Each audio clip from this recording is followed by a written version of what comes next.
Well, good evening, everyone. Brian was ducking down.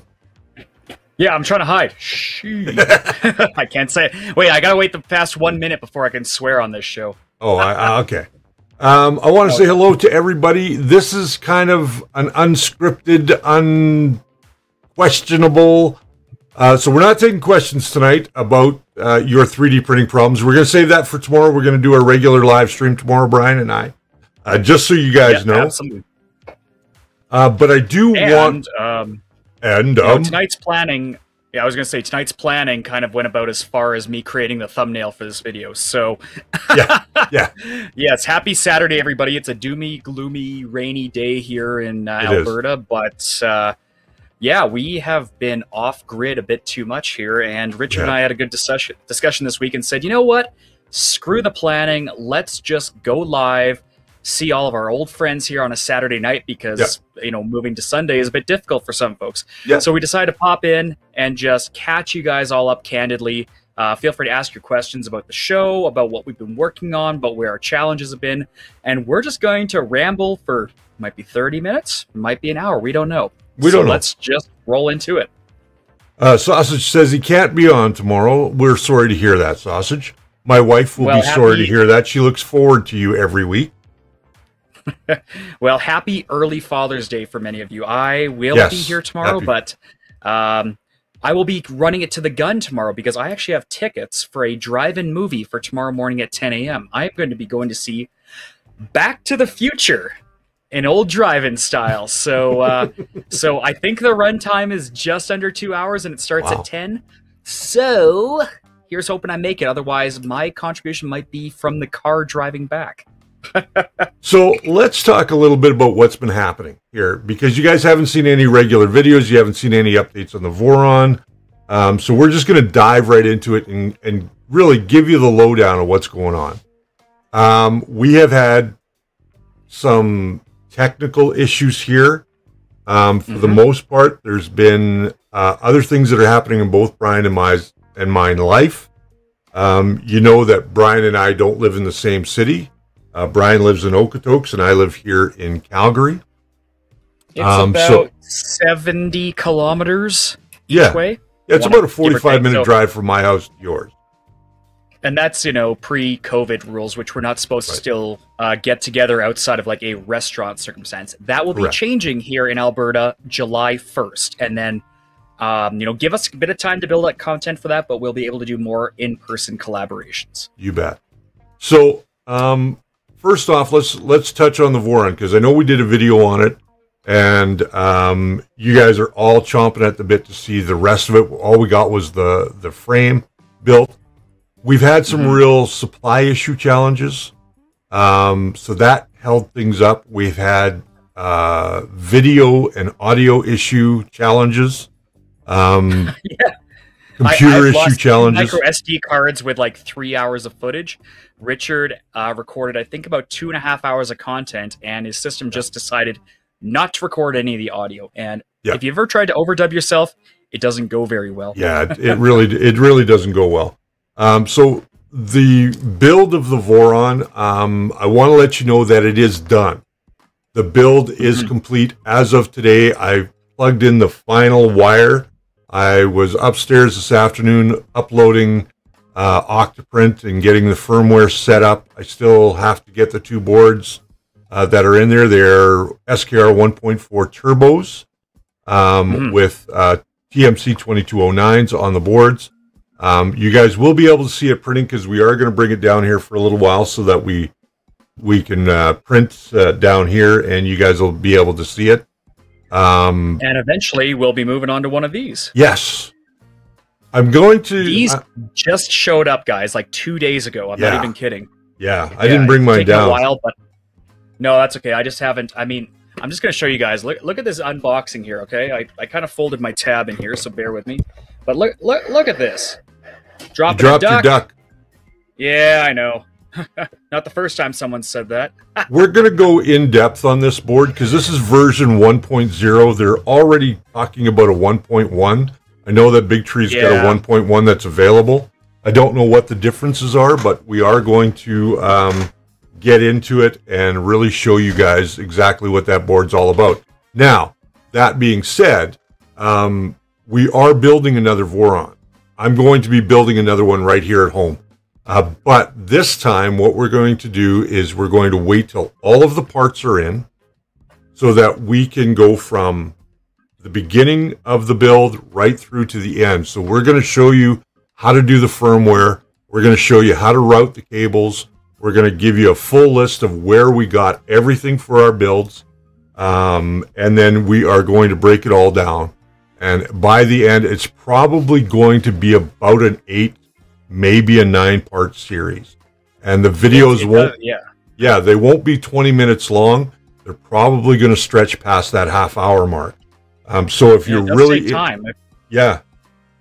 Go ahead. Right? I was just going to say, if for those of you who've been watching Tom there, Thomas Sanderlander, hopefully I get that right. Sandlander. His build, Sandlander. Yeah, anyways, it took him... He's on, part 8 now, and they're like 3-hour live streams to give you guys an idea. And he's not... he does like to talk a little bit there, but it does take some time. I mean, the guide to build this is about 48 to 60 pages, and there's a whole set of procurement, and then there's a whole set of setup past that. So it does take time, but what we're going to show you guys is why it's worth it. And now that I've built one, I have experience now to get over the hurdles that I'm seeing and the challenges that I'm seeing, so that I can give you guys the best information. And maybe if you're going to build one, then you'll have an easier time doing it. So I hope that you guys are all patient, and I appreciate your patience on this, and that you'll follow along and tell your friends about it. The movement right now, we've been seeing, both Brian and I, that the hobbyist movement is going a little backwards because technology has advanced. So a lot of people that have had their printers for a while want to get into that next step and maybe DIY a printer.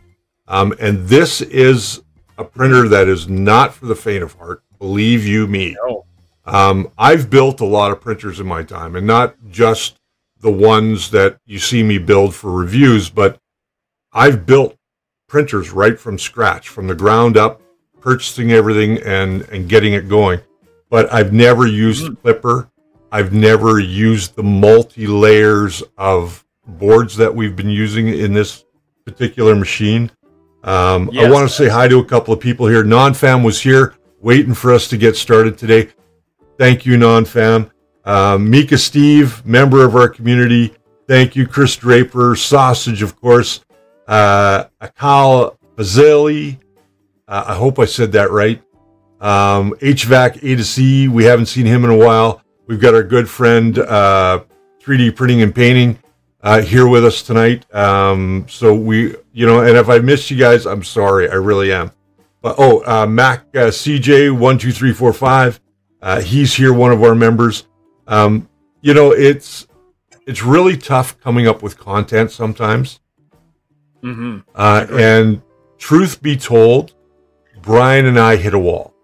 Really, we hit a wall. When things started kind of escalating downhill for us, we really hit a wall, and we took the time to pick ourselves up, dust ourselves off, get through some personal hurdles that we had. And we have a plan moving forward for the rest of the year. We are going to make some changes here for the summer. I want you guys to know that our live streams are probably going to be going sometime during the week, maybe a Friday night, maybe a Thursday night. We haven't decided yet. Like our Q&A, ask for help. We're going to be moving that just for the summer, because we're going to be opening up our little market this year in Okotoks that we will be at Saturdays and Sundays. At least one of us will be there Saturdays and Sundays. As best we can, yeah, absolutely. As best we can. I want to try and be there every Saturday at least, or every Sunday at least, or maybe even both. Maybe I'll sleep at Brian's while I'm out there in Okotoks on a Saturday night. Oh, here it starts. Yeah. No, it's a long drive for us, guys. I'm doing a drive that's about 80 to 100 miles round trip every single day of the week right now. So yeah, it's been very tough to balance anything outside of that. And this market, luckily enough, they've been behind schedule enough that it's worked out in our favor. Otherwise, we would have been in really, really bad shape. So I'm just seeing if I got some photos I can share with you guys. This is actually a really cool market concept. Let me just bring you up full screen there. Actually, you know what? I do have this one. Should work okay. Let me see if I got it here. I have to rejig all of my stuff here at some point. Let's see. Where is screen? Okay, that's that screen. Sorry, as you guys can tell, I'm kind of inept right now when it comes to technology this week. So this is kind of one view of where our booth is going to be. And this darker corner here, which it doesn't really describe the whole space of the shape, we have that entire area for Western 3D services. And the direction going forward here is if you are looking for parts for your 3D printer in town, and it's a Sunday afternoon, and you're stuck, well, everything that's going to be available on shopthefirstlayer.com will also be available at this location. And I believe we're keeping the pricing identical to make it a bit easier for you guys there. We're still working out the little quirks of how a pickup would work, if you guys can buy it online and then go pick it up, or if you need to come down to buy it. But this location will be open 7 days a week for all of your needs. So we are super excited for this. I know it's kind of a hard thing to express, but we've been so incredibly busy. This is just one of basically 5 equivalently large tasks both Richard and I have been having to take on over the past month, in addition to everything else going on. But the main goal of this at the end of the day is that you are never going to be stuck with a broken down printer, hopefully, on a weekend as a result of something obvious. We're not going to carry main boards. We're not going to become this boutique of a million products. We're going to carry the core supplies to get you going again. And just because I know somebody's going to ask about this, here is the last picture I took of the Voron prior to where it is now, just so you guys can have a quick peek at this. And just to give you kind of a close look here, this is all done now. We've all this wiring has been taken care of. It's all been tidied up. I did all the wiring through, built my own looms. The monitor works. Everything seems to be working on it right now. So everything lights up, all the boards work, that sort of thing. But it is upstairs in the printer room right now, where I'm doing all the software and firmware for it. But I will take some video of it doing its first print. Once we get it to that stage. We do have a magnetic plate on there now, with a big tree flex plate. So we're not using the traditional PEI flex plates. We are just using what we have, and that was part of the big challenge. Where do we cut corners and save money? So this really became a challenge, and I really want you guys, if you're interested in doing something like this, to know what the pitfalls are and where we kind of fell down.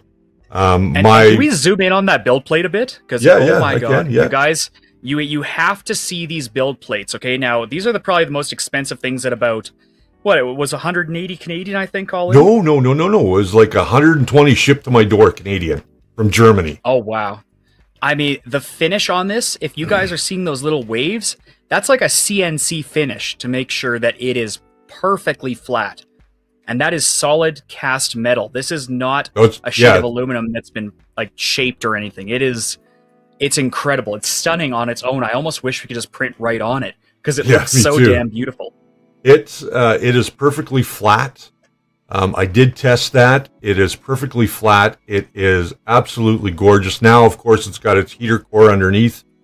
We put on a silicone heater mat on the bottom. We have a magnet now that is sitting on top of it, and of course the other bed. So you guys are going to get a chance to see it done, or the next time you'll see it done and running. Now, the other thing I wanted to point out, the white that you're seeing here, the white panels, this is not coroplast or or the plexiglass that some of the guys are doing. Coroplast seems to be the normal. What we did here was our friend Dave, who lives out in Okotoks and has a CNC machine, cut all of the white panels that you see here for me out of what they call a Luma panel. This is a panel that's an 1/8 of an inch thick, and it literally has aluminum on both sides with a plastic core in between it. So it's super light. It doesn't it doesn't scratch up real easy. It's got a good finish on it. And this particular unit is going to be our, we're calling this Trooper. This is our kind of homage to the Stormtroopers in Star Wars because it's a black and white theme.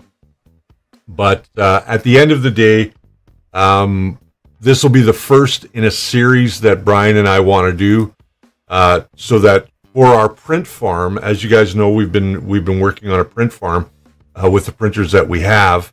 And the printers that we have now, or at least my printers, will all be going up for sale very soon. It is all I want to have in our print farm are these printers because they print so well. Natively, they print at 120 millimeters per second. The hot end that I have in this unit is an E3D V6 that I had that had never been used. I had it mounted to another rig that I'd never finished building, and I decided I would pull it and put it into this machine. E3D out of the UK was generous enough to send us some parts, which will be here next week, and we will be able to upgrade this traditional hot end to a hot end that will do high temp plastic. So we will be able to print high temp plastic in this unit. We are going to experiment with carbon fiber. There is a nozzle X that is coming for this in part of that package. And a new thermistor, which is a PT100 with the daughter board, and a new heater cartridge that will allow us to go up to 500 degrees Celsius. So there's not anything that we won't be able to print on this particular unit. Let me get back to us here. There we go. So let's talk a little bit about memberships. We've got a lot of our members here. We have a great community. We can't thank you guys enough for sticking with us during this really tough time. But there's a caveat to that. While we do appreciate our members that, donate to us or subscribe to us for, anywhere from $2 to $15, we appreciate each and every one of you. But there are some that have been contacting us through Messenger, video chatting to us through Messenger. We've seen a couple of comments recently that were kind of put us off, to be quite frank. Mm-hmm. And while we appreciate your support, we don't necessarily ask you for it. We put it up there in case you wanted to support us. You like what we do. You figure you're getting value out of it. That's great. But Brian and I have such busy schedules. I'm working the production side of the first layer. The first layer is my day job. It's my night job. It's my 7 days a week job.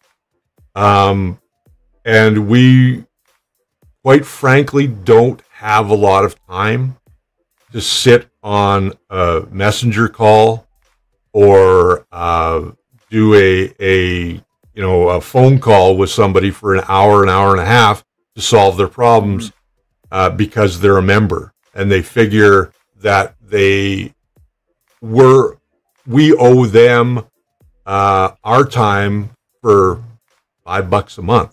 Quite frankly, I don't want to seem ungrateful because I'm very grateful for our supporters. I'm very grateful for our members, but we're not people's personal support. What we do because we love this hobby, and we want you to love this hobby as well. And we want you to be able to get answers. And that's why we have Ask for Help. We want you to be able to get the answers that you need from Ask for Help. Because at the end of the day, it is, that's the venue to help you, right? At my rate is $60 an hour. Yeah. When I go out and see somebody, it's $60 an hour. You know, that's the thing with Ask for Help. You know, we've kind of for a long time done it as a courtesy to follow up with emails when a question is too complex. But I won't lie to you guys, we've received some feedback lately that there was an expectation for us to solve their problems on many complex and very long-winded issues. And I'm sorry, I simply am not providing that service. And I don't have the time to do it at this time. So what we've been discussing is we are actually going to move away from encouraging folks to email us at questions@thefirstlayer.com. And we're going to simply say, come to the show to ask your questions live. Otherwise, use venues like our First Layer Facebook page, where you're not just getting access to Richard and myself, but a community of thousands of members who may have also had that same experience. Exactly. And sometimes you need to ask a question at 2 in the morning, and I'm not going to be awake, and I'm not even going to look at it till maybe noon the next day. But there are other people around the world that will be active at that time and be able to help you. And this also, you know, encourages discussion and sharing of issues. This is always what we've kind of focused on. Unfortunately, Questions at the First Layer is quickly becoming like a ticket service desk for all sorts of OEMs, and we just simply can't keep up with it. And we don't want to let you guys down either. So we've kind of had to make that call to step away from that aspect of things. And I hope you guys can understand, and I hope that the end result is better for you than what you've seen so far. Now, for those of you in the last few days that have been trying to email the First Layer, whether it be through questions or to me directly or info, there's been a small problem with our service provider. Cleveland Media Group, which is the company that Brian and I own now. Brian is a 49% share in that company. I am a 51% share because it's my name on the front. And he gave me just enough to make me feel important, but it really means squat. No, it actually means a lot. Yeah. But at the end of the day, we both have lives outside of what we do here online, and we have other commitments to our people that provide us with filament. For instance, Matter 3D. We were out to dinner with him on Monday. I went to Edmonton with him on Thursday. Wednesday and the rest of the week, just other things going on. Things I'm doing here. I have printers that are lined up in my house to get fixed, and I am trying to fix them. Now, shopthefirstlayer.com is available to anybody. There's nothing really up there too spectacular. We've got some thermistors up there. We've got some hot or heater cartridges up there. And the reason that we put that stuff there, besides just the t-shirts, was so that our local friends and family that are into 3D printing can get that type of part. Because it seems to be that's the part that goes on a weekend. And really nobody is open. We've been having... Go ahead. I was going to say beforehand, truth be told, so for the longest time, we've been trying to find a solution and working with partners in town. It did not work out. Yeah. Then, after that, truth be told, Amazon, however you feel about Amazon, you could get a pack of nozzles 24 hours later. Now, they've kind of shifted that whole thing out, and one-day delivery and same-day delivery is practically non-existent here in Alberta. And you still have to spend a minimum $35 or $25 to get that free shipping. Otherwise, you have to spend like $7-8, right? So basically, this booth, I won't lie to you, it's probably going to be a net loss for me financially for a while, but it's because I want you guys to not be in the predicaments that I was in before, where you really needed to print. Well, sometimes all you have for free time is Saturday and Sunday, and you come in on Saturday to set up all your prints and do all your stuff, and your printer's dead. Now, not only are you losing Saturday, Sunday, but a whole week in which you have to wait before you can actually work on your printer again. We want to remove that for you guys. And this opportunity for this space, was quite frankly a once-in-a-lifetime deal. I don't think I'll ever find pricing like this again, but I'm still going to end up probably losing money because unless you guys are coming for several hundred nozzles every month or whatever, I highly doubt I'm going to be turning a major profit on this. But this is kind of, you know, us trying to work towards our whole thing about education and being helpful to the community, is giving you guys the opportunity to pick up what you need when you need it. And quite frankly, I've been learning a lot since April. I've really dived into learning about new technologies because we're moving forward. There's a new change in the market. Like I was alluding to earlier with the Voron, people that have been in the hobby now for a while don't want to buy a printer that's 4 screws. They want a challenge. And I want to give you the best information I can about attacking that challenge and getting through the hurdles. And to me, that is more important. This channel was started because there was a lack of education in the 3D printing space online. You could pay for a course. There was a few places that were offering courses that, quite frankly, were way too much money for what they were giving you. And I actually signed up to one of those courses because I wanted to see exactly what they were doing. And in all honesty, for the money that they're asking, it was just way too much money for what they were giving you. So at the end of the day, this channel was started because I was frustrated when I built my first printer. My first printer was a Hicktop 3D P08, which was on an acrylic frame. And those were good. Yeah. Bring back the days. I made mistakes. I probably put in an additional $250 worth of parts just to get it to run. Then I got it to run, and while it was printing out the parts for a Prusa clone, which is what I did, I built a Prusa clone. Then I built a Wilson printer. Then I went to help out at Spool 3D. Our relationship with Spool 3D is gone now. We don't do any work with them. They don't do any work with us. We are trying to foster new relationships. That was part of the reason I went to Edmonton on Thursday. We have a local company here that wants to work with us. We want to work with them here in Calgary. They're a long-time established electronics company. They have been slowly moving into the 3D printer space. I got Matter 3D hooked up with them, and now they have a great relationship. We're going to touch on Matter 3D as well. As we move forward, we're going to be doing more with Matter 3D. There's a lot of stuff coming. New materials are coming out from them, new colors. We are going to be offering to our community parts that you'll be able to buy for a Voron build, 3D printed parts, because they seem to be pretty hard to get. And I know that the wait time, if you are wanting to get the PIF, which is the printed forward, if you're part of the Voron community, you'll know what that is. The PIF is ABS parts printed by another community member on the Voron community. They run for $100 US, so $120 Canadian. They're made usually from eSun material, which is not bad material. Don't get me wrong. I think eSun's just fine, but we want to start printing that stuff out of Matter 3Ds because Matter 3D's material is a much better product all around in terms of their ABS, their PLA.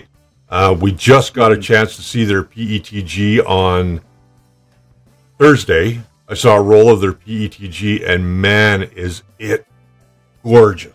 Absolutely gorgeous.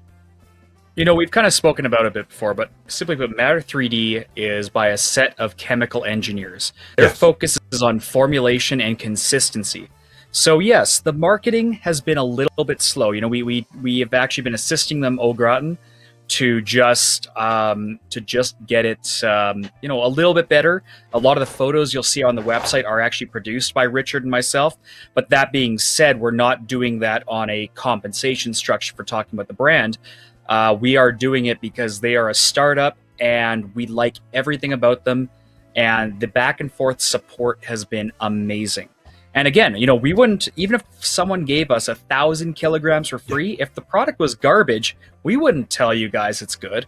No. So, you know, it's just a matter of researching and reading into it. If you're in the Calgary area, get in touch with us. We have some free samples to try the filament if you'd like to just see how it runs on your machine. But I'm pretty sure a lot of people in the chat can attest to it, that they've purchased it. And, you know, I'm seeing the feedback from Ricky talking about how great the communication's been. And that's a big thing.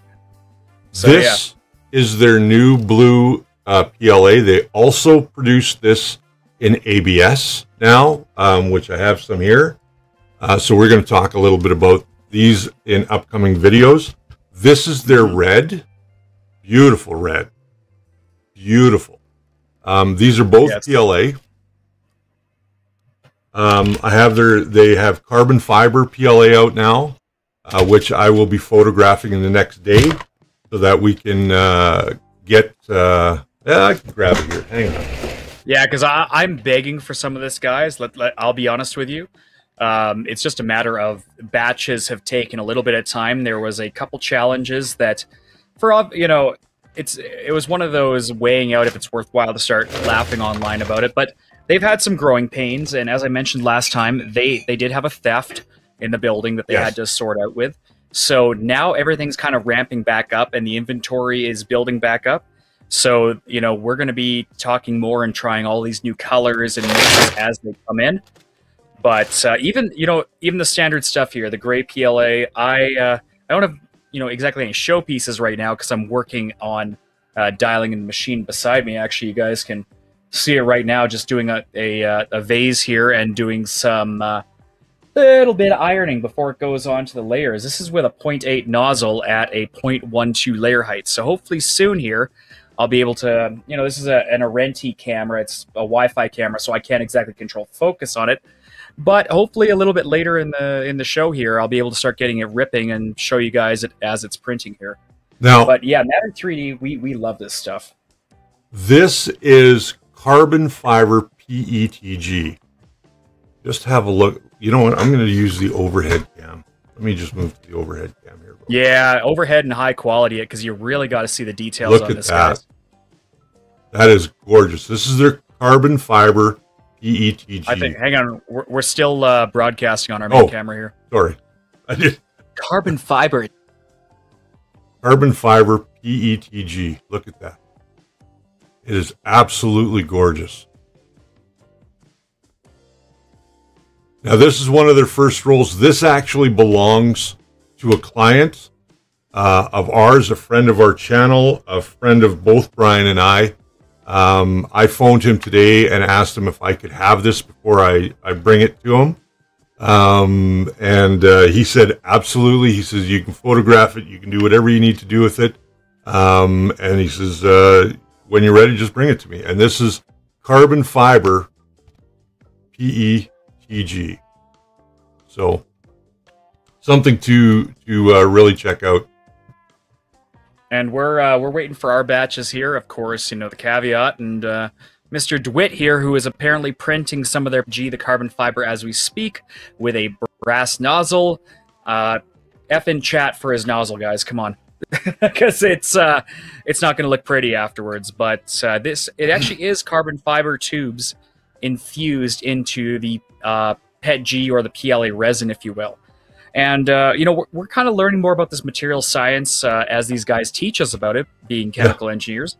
And we are going to share that information with you guys, because the more that you understand about the plastics, the more you're going to understand about the caveats, like why it strings, why it warps at certain temperatures, what goes into this, and why I keep using the term resin when talking about PLA. So just a food for thought there.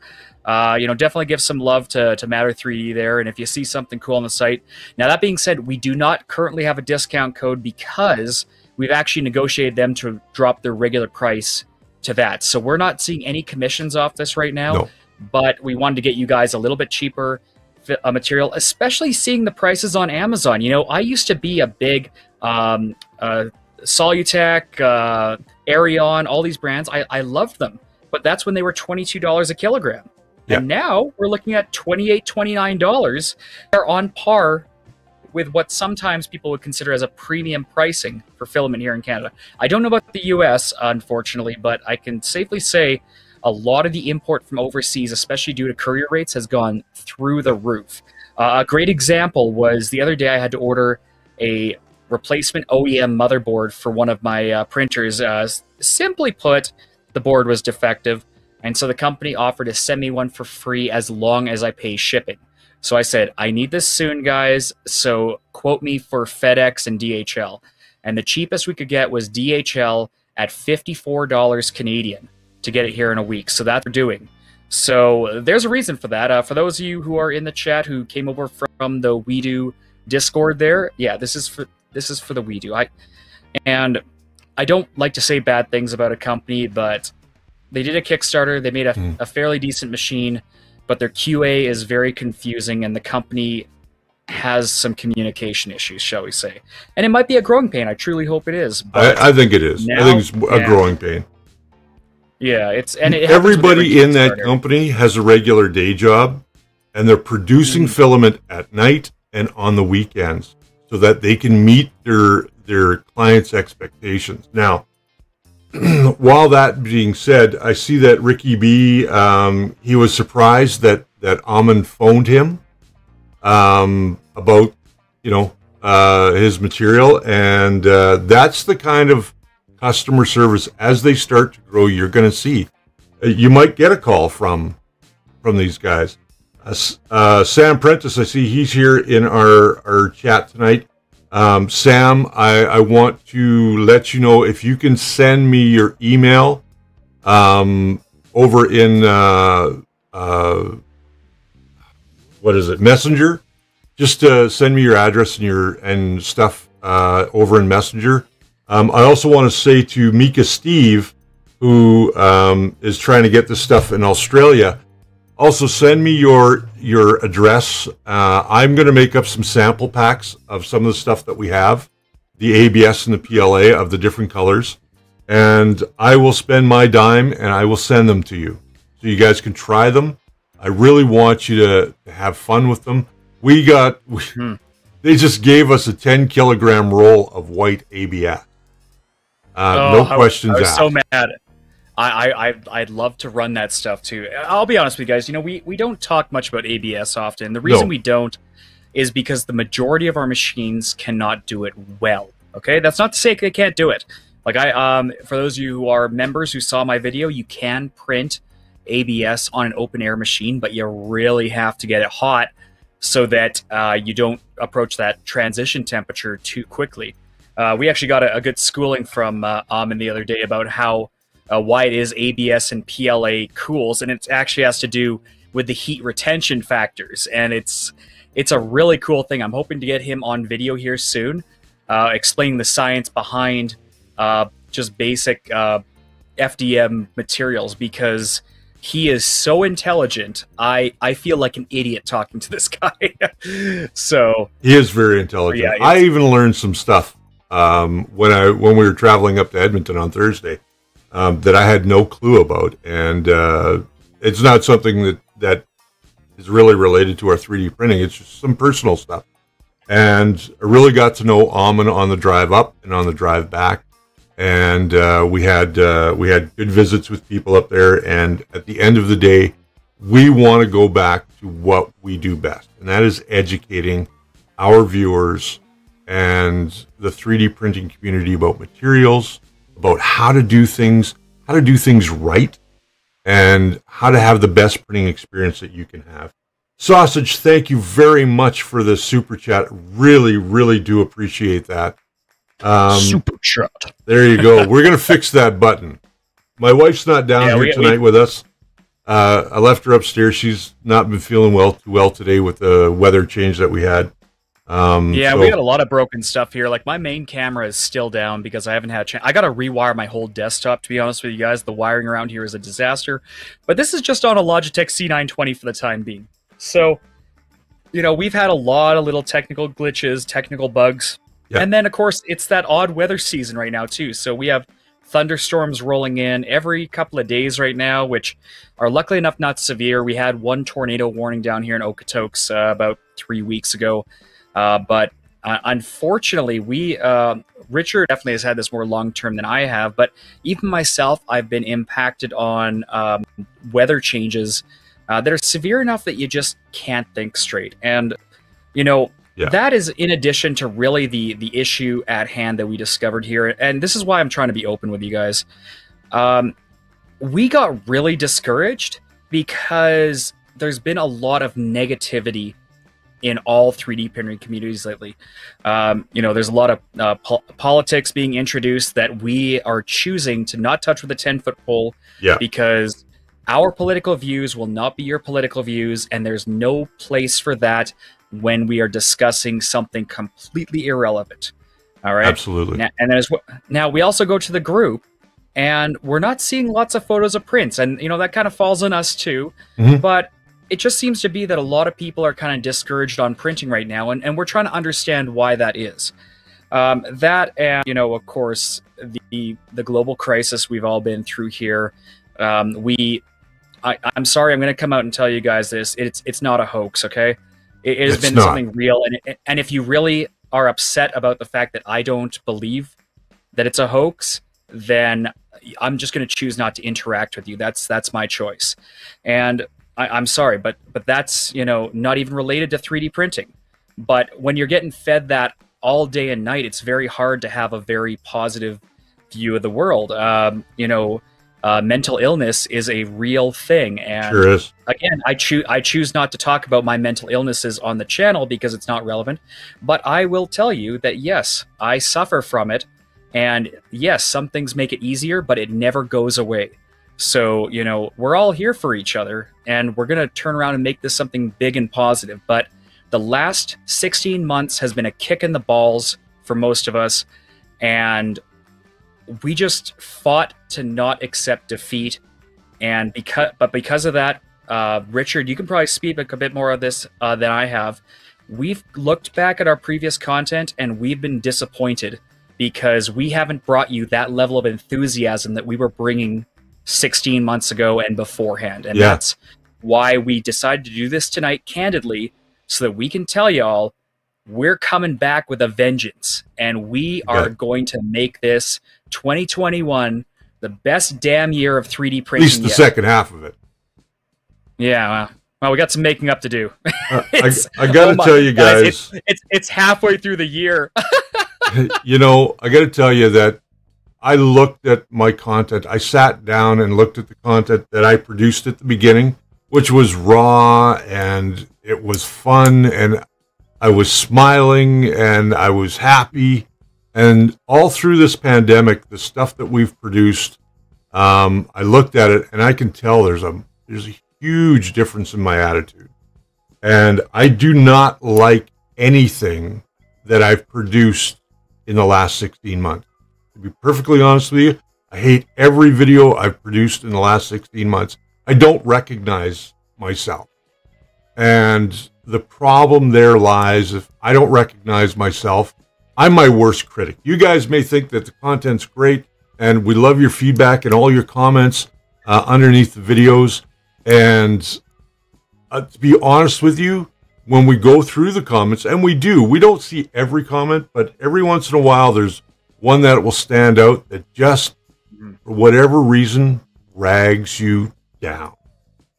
And it puts a huge weight on your shoulder. It feels like failure. And Brian and I don't want to have failure. This is our passion project. This is my life. 3D printing, the first layer, Cleveland Media Group, this is my life. Brian has a day job. So I do, and I do out of requirement, frankly. Like, I do enjoy what I do for a day job, don't get me wrong. It actually blends the bridge between 3D printing and manufacturing and production and all that stuff. But that being said, you know, I can attest to this. I was never shut down during the pandemic. And almost everyone else around me was allowed to go on government assistance, where For those of you in America didn't know, there was a program in place similar to unemployment insurance where if you were unemployed as a result of the pandemic, you were getting paid $2,000 a month from the government. So for many people, that was just enough to scrape by and all that. But for myself, my work never shut down. I'm not a retail worker or anything like that, but I did have to travel, and it was very stressful to the point early on in the pandemic, I had heart palpitations and I had to speak with my doctor to get some assistance just to make sure that I didn't quite literally fall over dead as a result of the stress. And although that's been going really well for me, and I can happily say it's much more manageable now, it was very tough to sit myself down here, record a video, and then have to look at myself and try to feel positive. And it's a very strange sensation. For those of you who've produced content, you know that sometimes it's easier to go live because then you don't have to go back and critique your own work.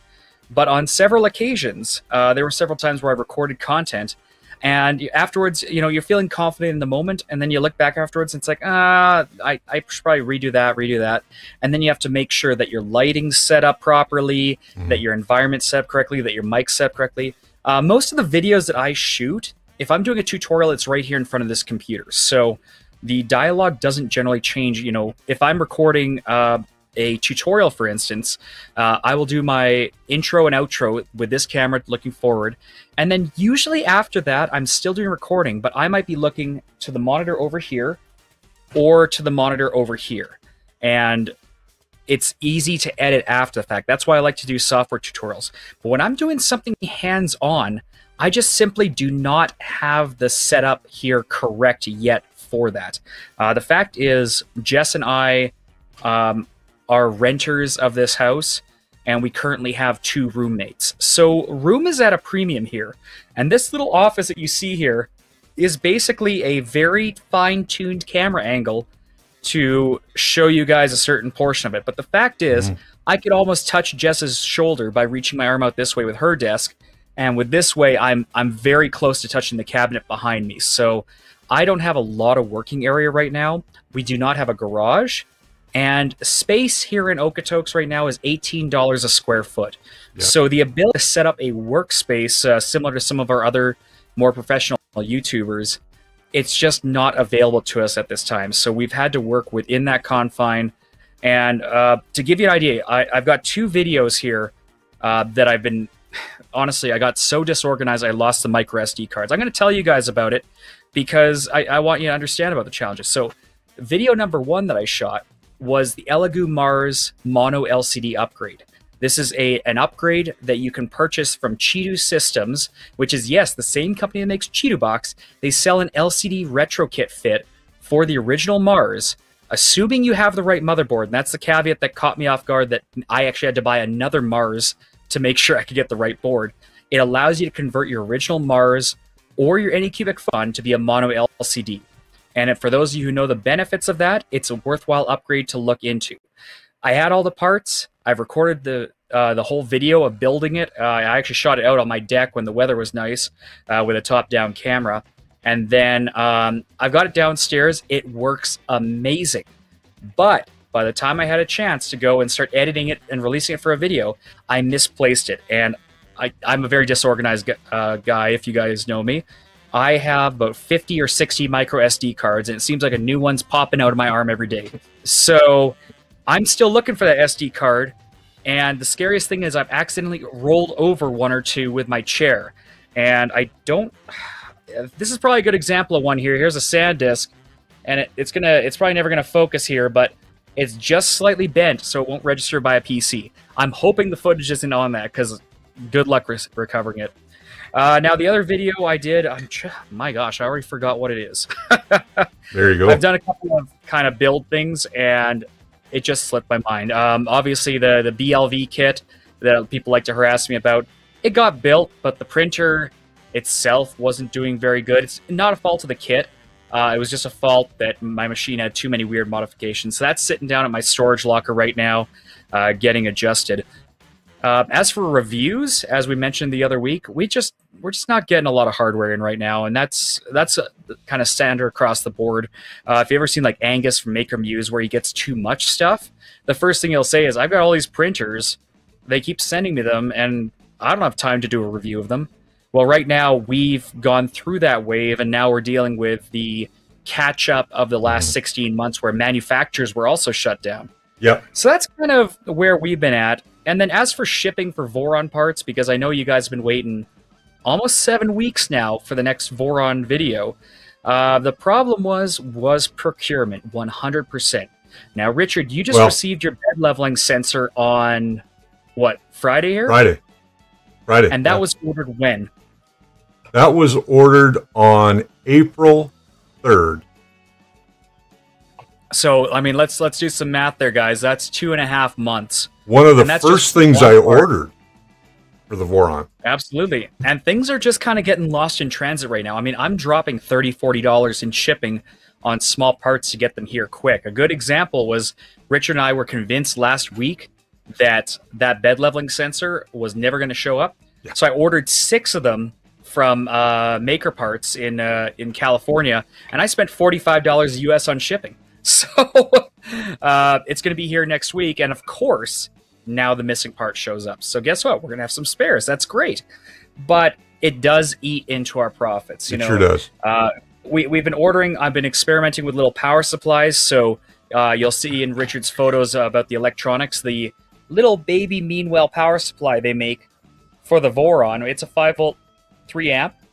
Now, the other one I got that I'm kind of going to be experimenting with is a more commercial Meanwell, which is a DIN rail mount one. And this one has the exact same power specs, but it's a little thinner. It's a little more fun to play with. So we've got these, and then as well, too, because of our local recyclers, I've been able to pick up cheap industrial power supplies which run on 24 volts. So things like a Moxa. There you go. So you know, we pick up a lot of nifty little things here, but we, you know, in order to produce a good quality video for you guys, it takes research, it takes time, and in many cases it takes correspondence with the original manufacturer when something doesn't work right. It's why we hate doing beta product things.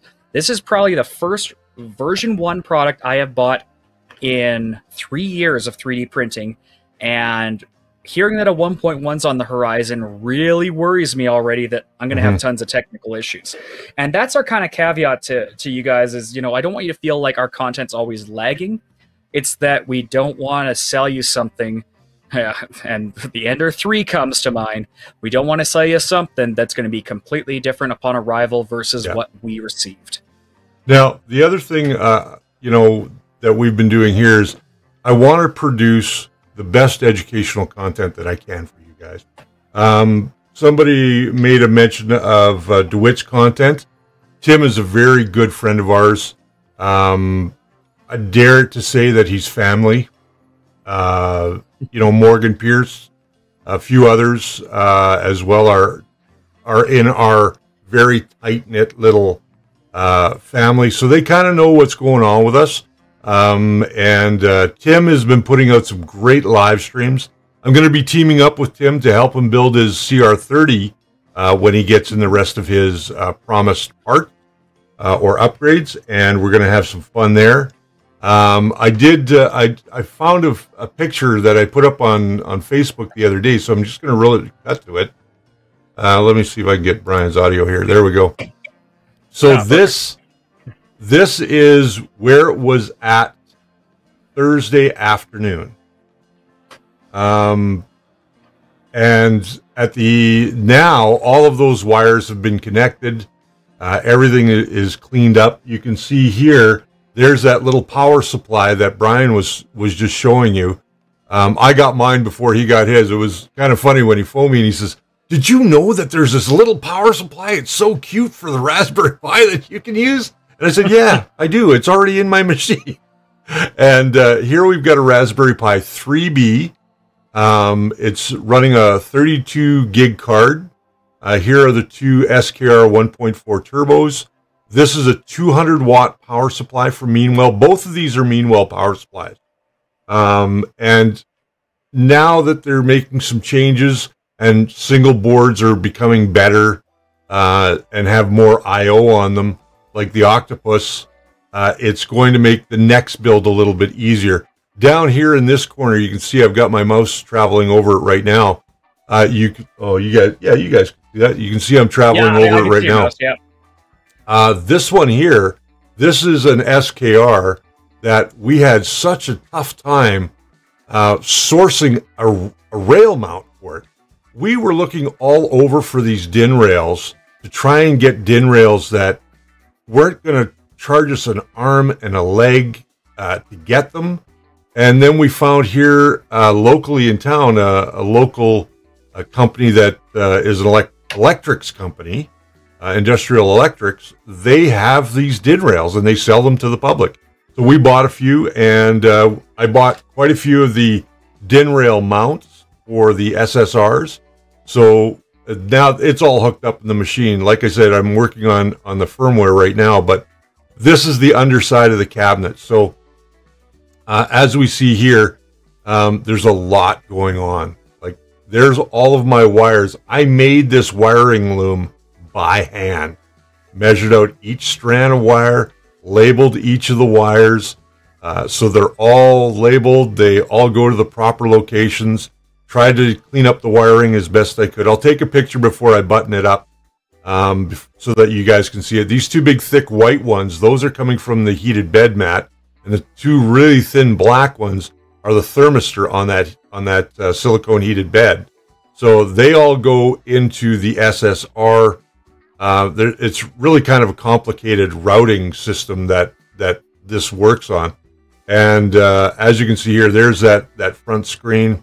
And in the back, just so you guys know, you can see back here we've got a keystone. This is a networking Cat5e keystone that I put into this part, and I did all the wiring. Like, none of this was loomed. I did all this crimping and wiring on my own. So just to kind of give you guys that heads up, there's a lot that goes into this kind of stuff, and you know, it takes some time. Yeah, and that DIN rail, yeah, we had to buy, I think they came in 6-foot lengths minimum, so we had to buy a bunch of them. Yeah, so just FYI, guys, do not go and drop like 50 on DIN rail. That's just stupid. I was looking on AliExpress yesterday for the DIN rail and the DIN rail mount for the SSR. 2 rails for a Voron 300 with the mount for the SSR is $25. Yeah, we paid less than that for 2 6-foot lengths of DIN rail and a pack of 10 of the mount. And cable prices, they suck right now. Yeah. Cable prices suck. Those of you who haven't played around, there's a type of wire here called silicone wire, and this is referring to the jacket that the wire sits within. This stuff, it's like spaghetti. You can see I can kind of dangle it around, and it's great for the printers because it's designed to move a lot. But guess what? This stuff is not cheap to buy through most suppliers. The best I found domestically is DigiKey is offering 1,000 feet for about $300-400. So it's not, you know, but it is the best stuff to get. So we are looking into options for making better wiring harnesses. And, you know, it's funny actually that I'm bringing this up. I don't know. Let me see if it'll show up on this camera with the printer.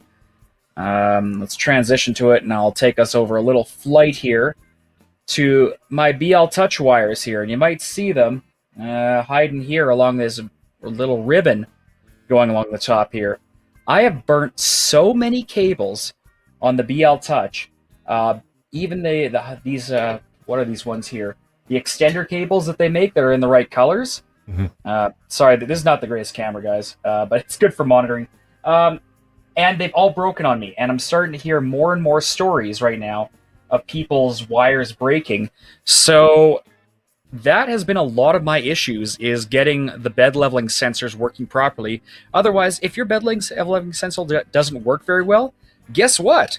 Your prints are going to look worse than if you just ran it misleveled. Yeah. So we're looking into some options for that too, but that's where most of our challenges have been. I won't lie to you, we've had a lot of printing troubles this year, and it's actually, for once, it hasn't been filament issues. It has been primarily piss poor quality of cables that either come with the printer or are supplied as aftermarket replacements for things. And you know, that's what we're looking into, what options we have to make our printers more reliable. And that's a key with the Voron. If you go cheap on your cables, that machine will never print beautifully, okay? It's all about making sure you maintain a minimum standard for your quality. Absolutely. I'm just trying to see if I get another picture up here on the Voron group.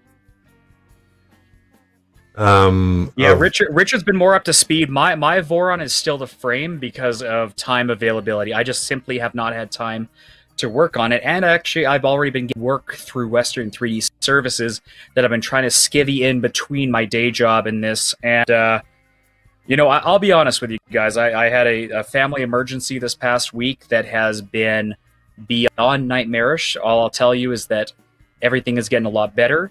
But because of the current restriction rules, it's very hard to support family when they live so far away and you're not allowed to visit them. So, you know, thank you to all of those of you who were very understanding during this time. It was very tough for me, and the positivity in this community has helped me get through it. And so that's why I want to explain it to you guys, because I'm not one to make excuses, but do feel I owe you guys an explanation. And that's what goes with this channel, right? Is that Richard carries most of the content 90% of the time, and usually I'm available to come and pick up the scraps. I have not been able to for a good probably 6 months, and many of it's been personal issues. It's also been internal issues. So you know, thanks again for the support there, guys. I hate to ramble about it, but it's just the fact. It's just the way it's been, and I like to you know, bring you guys into my world and say, hey, I'm not, as we say in Canada, effing around. Yeah. I am working as hard as I can, and if I get the chance to bring you guys good quality content, I will. But if I want to go back and bring in good quality content and educational. Yeah, content. I don't want, like, if you guys saw my last video about Prusa Slicer, or the one about migrating marlin, they're long videos because I take you guys along with me, and I wanted to go into detail. Now, yeah, sure, tomorrow I could bring out a video on, hey, this is what a hot end, or this is what a thermistor, I can't even call the parts right anymore. This is what a heat cartridge is, and this is what it does. 5 minutes, we're done. That's just not good content in my mind. I mean, I usually assume if you're coming to watch something, you're coming to learn something, and you can't learn much in a few minutes. We've seen the YouTube shorts, and we did look into if there was anything worthwhile to show through it. There's not for 3D printing. I mean, maybe we'll do a time lapse or something, but you know, until our machines are really dialed in, there's no point in doing a time lapse if it's gonna look like shit. Yeah, I'm sorry. It's a photography thing. Richard and I are also very ambitious, and you know, quality of production is very important to us, and that also applies to lighting, to camera gear, and everything. And that's, you know, that's where most of our costs initially went. I've got it off to the side here somewhere. My main shooting cameras are a Canon 60D and a 5D Mark III. For the videos here, I actually try to use camcorders. I was actually using EOS M100 for a long time, and I adore this camera, but I really felt it was being underutilized as a glorified webcam. However, in hindsight, I haven't used it at all. So I'm going to be switching back to the EOS M100, maybe later tonight. Maybe you'll see some better video quality tomorrow. But the other thing, too, is my buffering video issues. It's something to do with the internet connection across this whole fiber link between Richard and myself. So I'm trying to get the vMix working properly so I can pipe 1080p content to him. Otherwise, right now, what you're seeing is me through a web browser window at 720p. And that's why my video comes through as garbage sometimes. Yeah. The other thing, too, and, you know, people have had issues as well as we have. This pandemic has just really demotivated a lot of us. Yes, absolutely. I've gotten emails from companies that want to work with us, but I'm very strict about who I want to work with now, because to be quite honest, we've reviewed a lot of crap on this channel, and I don't want to review the crap anymore. I really don't, because then my house gets full of crap and I can't get rid of it. You know, I donate it. I donate it. So at the end of the day, we donate printers because guess what? We don't want to sell you one, because guess what? If it doesn't work right, you're going to come back to us and want support. Yeah, that's the fact. We've looked into selling printers long term and stuff, and it's not a good business plan, to be honest with you. No. I mean, especially for North American businesses, there's a lot of incurred costs, and I'm going to tell you guys right up now, I think the best discounts I've ever seen from an OEM on new product was like $25 off their MSRP. So, you know, the cost to take in a $500 printer, to have it shipped to Canada with all the storage fees, your insurance just in case you get robbed, which we've seen several vendors in Alberta as well, where someone's bashed through the front window and walked off with printers, whether it's customer machines or brand new machines. Yeah. Insurance doesn't understand this area yet, so there's so many caveats, and that's why, simply put, you know, Shop the First Layer and Western 3D Services, the way it's structured is going to be that we're not going to balloon this out of control. This is a hobby of ours. This is not a day-to-day business, because it's just going to be too much. It really is secretly a venue to support the First Layer and to get the word out about what we do as educators.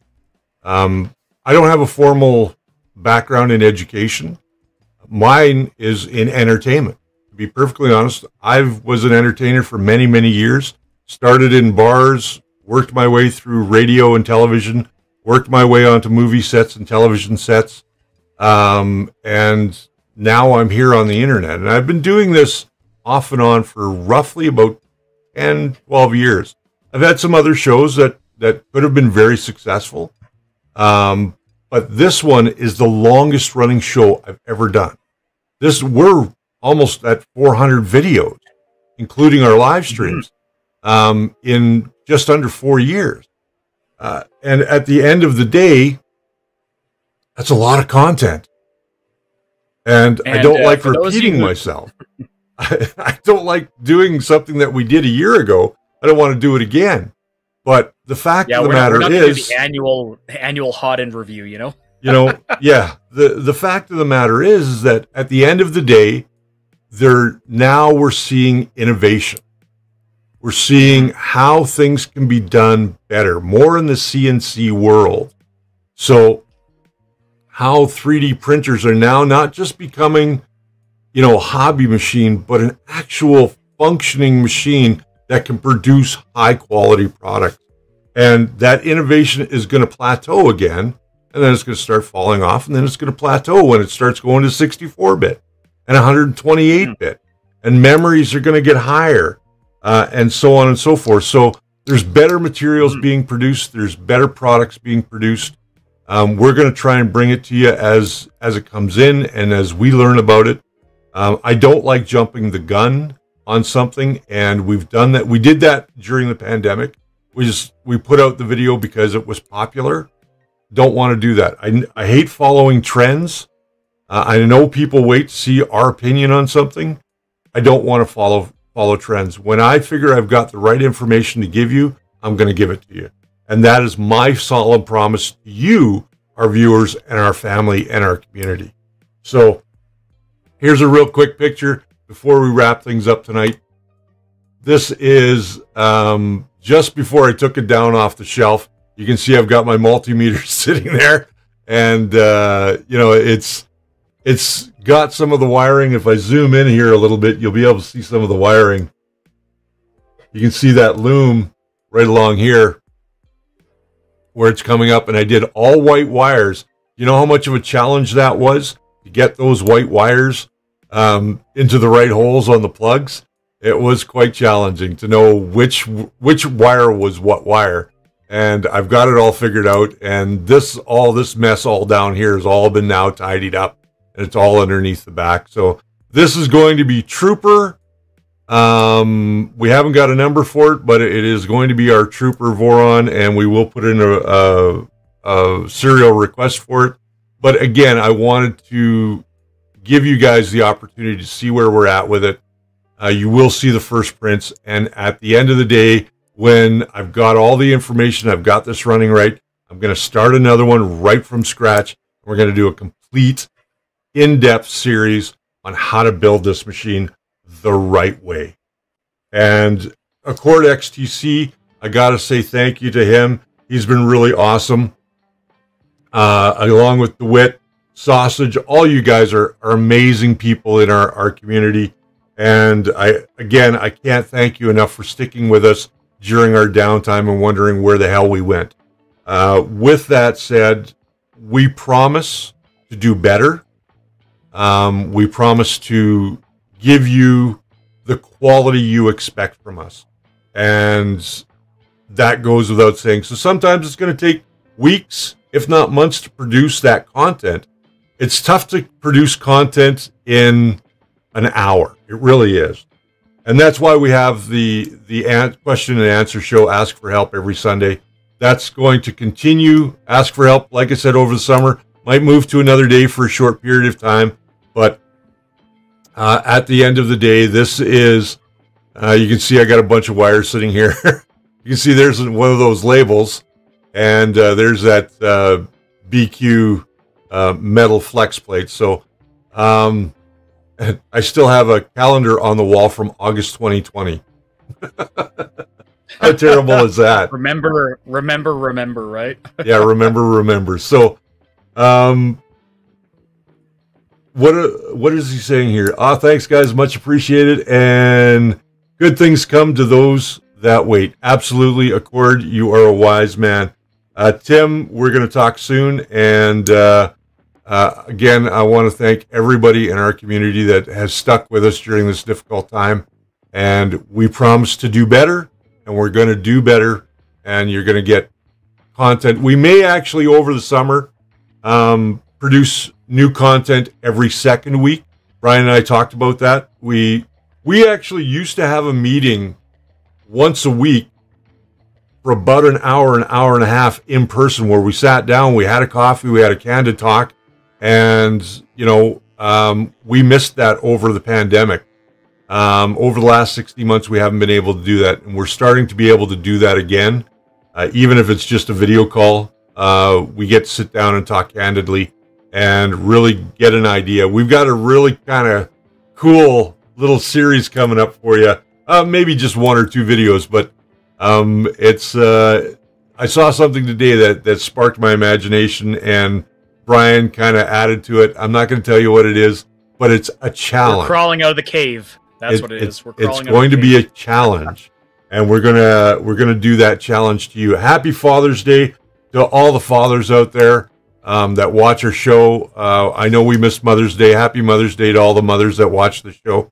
Happy summer vacation. Now that we're starting to see a little bit of normalcy, maybe we'll be back into full swing by the fall, and we'll see everything open up again, and social butterflies will be able to get out and connect with people that they love the most. So you guys have yourselves a great Saturday evening, and we're going to see you tomorrow right here, 12 noon. Get your questions ready, because we're ready to answer your questions tomorrow. Okay. So and hopefully we will have the end of this print here. I'm going to share this quickly with you guys here. This is the vase that we love to use here as a benchmark for filament. This is running on my CR-10. This is Matter 3D Gray PLA. I'm running it at about 235 right now. And, with machine limitations, I won't lie, this one's running Clipper.